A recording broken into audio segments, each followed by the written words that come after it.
Assalamualaikum warahmatullahi wabarakatuh. Waalaikumsalam warahmatullahi wabarakatuh. Alhamdulillahirabbil alamin. Asyhadu alla ilaha illallah wa asyhadu anna Muhammadar Rasulullah. Tat, Ya, Pak. kita masak makan siang sambil ngobrol-ngobrol, soalnya juga yang nanam porang juga istirahat, ya Iya, toh? Pak, iya.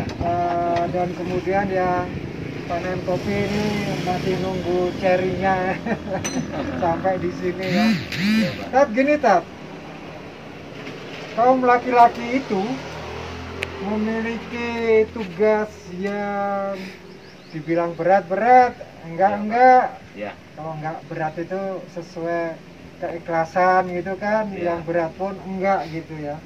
Dan tugasnya itu adalah fi dunia wal akhirah kan gitu betul, ya. betul, Pak. Tugas dunia itu memimpin keluarganya, Ya, itu apa saja, kemudian tugas akhirat gitu ya. Ya. Dan kebanyakan seperti di YouTube sebelumnya itu, kapan seorang hamba Allah itu mampu, kan gitu. iya, Pak. Nanti setelah benar-benar menikah kan, mampu menikah, kemudian menikah. Nah, tugas laki-laki yang menikahi itu, tugas dunia dan akhiratnya apa gitu ya? Iya, iya. Ya, Nah, ini, Pak, silakan. ya. Sebagaimana yang Allah telah sampaikan bahwa sunatullahnya memang seorang laki-laki itu adalah sebagai pemimpin. Allah menyampaikan di dalam surat Al-Baqarah, Ar-rijalu qawwamuna 'alan nisa. Kaum laki-laki adalah pemimpin bagi kaum perempuan. Di sana sebenarnya ada satu kait, Pak, ya. Satu apa? Ada satu kait itu Oh, sesuatu kait. yang menunjukkan bahwa ada kekhususan di sana. Ya. Bima fadala ba'dukum ba'du wa bima anfaqu. Jadi Allah mengunggulkan sebagian dari sebagian yang lain, dan juga diunggulkannya dia tuh karena bima anfaqu, karena ada tugas nafkah dibebankan kepada kaum laki-laki. Jadi kalau kita lihat konteks di sana tuh menandakan bahwa laki-laki adalah pemimpin, itu di dalam konteks keluarga, juga dalam konteks yang lain. Nah, tapi di saat kita semua memahami tugas kepemimpinan yang selain dari konteks keluarga, maka wanita juga boleh menjadi pemimpin selama dia tidak melanggar kodratnya sebagai seorang wanita, gitu ya. Tidak masalah seorang wanita jadi pemimpin perusahaan, gitu lah ya, atau jadi lurah, jadi camat barangkali. Nah, coba kalau untuk konteks keluarga, maka suamilah pemimpinnya. Nah, yang selanjutnya, tugas seorang laki-laki itu sebagai pemimpin, artinya dia punya kewajiban nafkah. Nah, untuk pasangannya dan juga untuk anak-anaknya. Sehingga jikalau dia misalnya udah menikah, maka dia menjadi orang yang paling bertanggung jawab dunia dan akhirat untuk pasangan dan untuk anak-anaknya. Jadi di saat dia tidak memberikan nafkah, maka dia berdosa di mata Allah Subhanahu wa taala. Yang selanjutnya ada tugas lain yang mungkin lebih penting lagi. Bahwa tugas seorang laki-laki, bukan hanya sekedar memberikan makan saja. Bukan hanya sekedar memberikan pakaian saja. Bukan hanya sekedar membangunkan rumah buat istri dan anak-anaknya. Tapi ada satu tugas yang lebih berat lagi untuk di akhirat kelak yang akan pasti dipertanyakan oleh Allah, yaitu melindungi pasangannya atau istrinya dan juga anak-anaknya. Jangan sampai ada satu pun di antara mereka yang masuk neraka. Nah, Itu, itu yang betul. kadang-kadang orang itu merasa bahwa laki-laki, bapak, imam, pokoknya memberi kemakmuran dunia saja. Nah, itu betul, Pak. Mestinya sampai akhirat, gitu, Pak, ya. Ya. Karena Allah juga pernah menyampaikan di dalam surat At-Tahrim ayat 6, kata Allah, Ya ayyuhalladzina amanu qu anfusakum wa ahlikum nar wa quduhan nas wal hijar 'alaiha malaikatun ghiladun syidadun la ya'sunallaha ma amara wa yaf'aluna ma tu'marun. Kata Allah, wahai orang-orang yang beriman, jagalah dirimu dan keluargamu dari api neraka. Yang api neraka tersebut dinyalakan atau kayu bakarnya itu adalah annas, manusia, wal hijaro, dan berharap batu-batu berhala yang dijadikan sembahan. Di dalamnya ada malaikat yang sangat bengis tanpa kompromi, yang tidak pernah bermaksiat kepada Allah dan selalu melaksanakan apa yang diperintahkannya. Sehingga jelaslah di sana bahwa tugas seorang laki-laki itu luar biasa berat, apalagi ketika kita sudah jadi kepala keluarga. Jadi seandainya ada satu saja anak kita yang nanti misalnya tidak bisa masuk surga, maka itu merupakan tanggung jawab dari kepala keluarga. Waduh. Berat memang Pak itu. Ya. Itulah Pak konsekuensi jadi pemimpin ya. Jadi memang kalau mau menikah itu betul-betul harus siap. Waduh, betul Pak, betul. Siap lahir batin Pak. Dunia akhirat juga. Dunia akhirat. Iya. Nah itu barangkali yang para petani porang ini yang sudah kumpul ini, kalau ada pertanyaan, ada?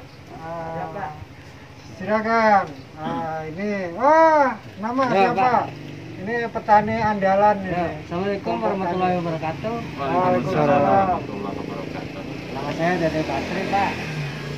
Mau nanyakan Pak Ustadz Ya. soal rumah tangga nih Pak ya. Ya, bagus Pak, bagus. Ya. Semangat. Begini Pak Ustadz, apakah seorang suami cuman mengasih makan saja?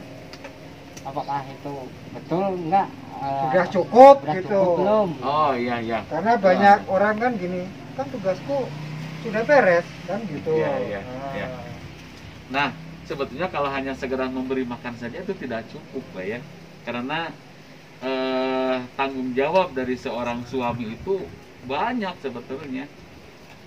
Dia kan sebagai pemimpin. Nabi kan pernah menyampaikan kullukum ra'in wa kullukum mas'ulun an ru'iyati. Setiap kamu adalah pemimpin dan setiap kamu akan ditanya tentang kepemimpinannya nanti di akhirat.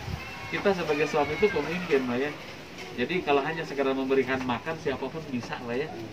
Tapi kalau untuk tugas-tugas lainnya, nah ini makanya tadi di saat kita mau menikah tuh selain dari kita mampu secara materi juga harus mampu secara ilmu Pak ya. Ilmunya juga harus mampu sehingga di saat kita menikah semuanya udah siap, maka semuanya akan berjalan dengan sebagaimana mestinya yang jadi tuntunan agama yang dicontohkan oleh Rasulullah SAW. Itu barangkali Pak ya. Jadi tidak hanya memberi makan saja Pak ya, belum cukup betul. Pak, terima kasih ya Pak ya. Ya, ada siap. pertanyaan yang lain coba. Ini Mas Santri. Nama siapa? Nama saya Rifki Setiawan Iriansyah. Pak, saya mau bertanya, bila seorang anak tidak sholat, dosakah orang tuanya? Waduh, ini Pak nih. Enggak, itu sebenarnya ada pengalaman ya. Iya Pak. Apa namanya? Cambuk lah Anakmu. anakmu. Nah, ini kadang-kadang apa benar dicambuk gitu loh. Jadi Iya, Pak. jangan sampai memaknai harafiah gitu. Ya, begini Pak ya. Memang orang tua tuh punya tugas selain dari memberikan nafkah lahir yaitu memberikan makan, pakaian, tempat tinggal bagi istri dan anak-anaknya, juga dia punya kewajiban lainnya tuh mendidik mereka, mensolehkan mereka, dan mengajak mereka semuanya bareng-bareng untuk bisa masuk surga. Jadi kalau misalnya ada seorang anak yang tidak melaksanakan sholat, otomatis orang tuanya ikut berdosa, dan orang pertama yang paling berdosa adalah bapaknya yang paling pertama berdosa, karena dia akan diminta pertanggungjawaban nanti di akhirat di hadapan Allah Subhanahu wa taala.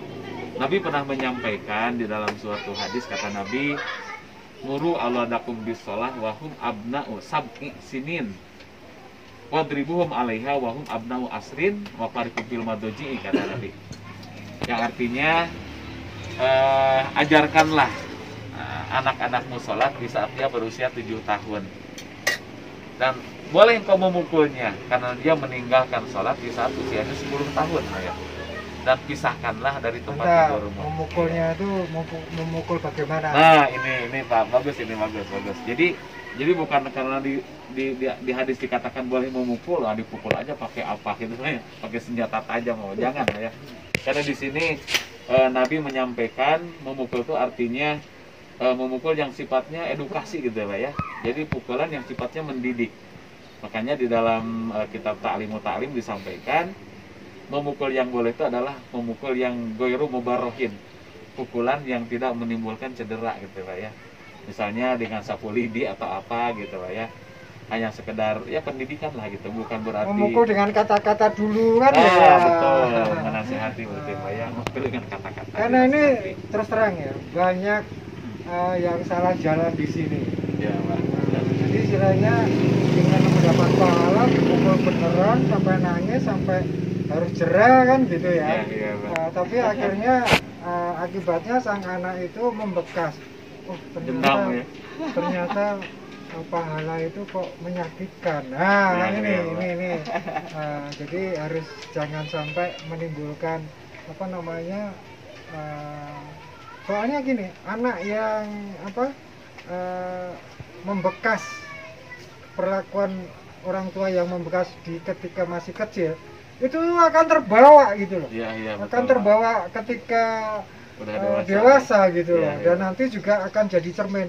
Aku dulu sama bapakku diginiin. Aku Iya, iya, makanya merasa boleh gitu loh. Iya, Nah, iya, itu betul, yang betul. harus Nah, iya, betul. uh, Jadi betul kata Bapak tadi, jadi memukul itu maknanya bisa dua macam ya, artinya memukul dengan kata-kata, artinya dinasehati dulu. ya. Kalau misalnya dinasehati ternyata tidak mempan, ya boleh kita pukul, cuman pukulannya juga pukulan yang tidak menimbulkan cedera dengan alat yang tidak menimbulkan cedera, misalnya dengan sapu lidi ke kakinya gitu Pak ya. Ya. Dan tujuannya untuk pendidikan atau untuk edukasi lah gitu, sehingga dia akan tahu, oh ternyata saya dipukul tuh karena saya salah gitu kan, saya tidak melaksanakan sholat kayak itu ya. Ya. Nah, jadi kalau anak tidak sholat berarti yang pertama kali disalah karena tidak akhirat adalah bapaknya gitu ya. Wahai ayah. Iya. Tapi kalau suami laki-laki ke dapur gini nggak apa-apa ya? Oh nggak apa-apa Pak, Bagus kan? bagus Pak. Bahkan sebetulnya kewajiban seorang suami itu adalah menafkahi, memberi makan, dan semua pekerjaan itu adalah tugas dari kaum laki-laki. Cuma laki-laki punya satu saja, yaitu meminta tolong kepada istrinya. Misalnya kalau kata suaminya, "Mas, Tolong masakin." Nah, masak yang tadinya kewajiban suami jadi kewajiban Dan istri, Pak. kebanyakan Karena suami istri yang chef taat. yang terkenal Iya, Pak. secara internasional atau di hotel-hotel itu laki-laki. Laki-laki, betul. Ya. Iya. Makanya kaum laki-laki ayo dong, Iya, iya. jangan lupa. Iya, dan masak. tidak akan masak itu tidak akan menurunkan martabat laki-laki. Oh, enggak. Justru malah Maaf, lain ya. Pak, gitu ya. Saya kira itu kita sambung lagi di obrolan YouTube lainnya. Billahi taufiq wal hidayah. Wassalamualaikum warahmatullahi wabarakatuh. Waalaikumsalam warahmatullahi wabarakatuh. Silakan yang masak siapa sih?